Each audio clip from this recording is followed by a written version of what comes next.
রাজনীতিতে জয় পরাজয় আছে, ষড়যন্ত্র আছে। এই ওকে দুঃস্বদেশীর পথ বেছে নেবেন না।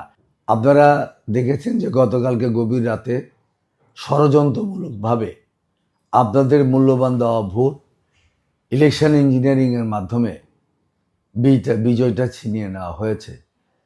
আন্ডার দিস গভর্নমেন্ট এই ষড়যন্ত্রের সাথে জড়িত।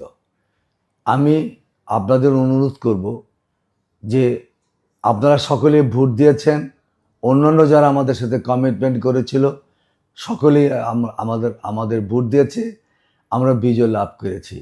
এখানে প্রত্যেকটা কেন্দ্রে 15 থেকে 20টি ভোট বাতিল করা হয়েছে।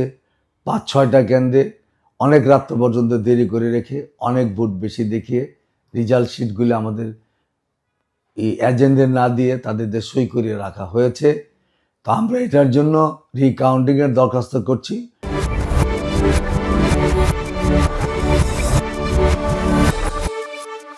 পরবর্তীতে আইনগত ব্যবস্থা নিব। আপনারা মাথায় রাখবেন যে ইনশাল্লাহ বিগত সময়ে যে আমরা এমপি মন্ত্রী না হয়েও এলাকার মানুষের জন্য কাজ করেছি। আমার নেতাকর্মীরা যে অক্লান্ত পরিশ্রম করেছে, ভোটাররা জনগণ 11 আসনে যে সমর্থন দিয়েছে, আমি তাদের কাছে কৃতজ্ঞ।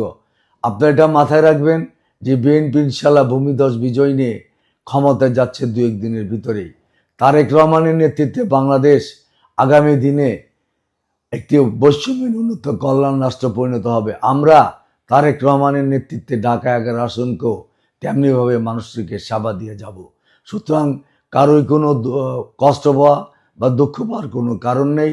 রাজনীতিতে জয় পরাজয় আছে, ষড়যন্ত্র আছে। ইনশাল্লাহ এগুলি মোকাবেলা করে আগামী দিনে আমরা আমাদের সংগঠনকে এগিয়ে নিয়ে যাব, এলাকার মানুষের উন্নয়ন করব।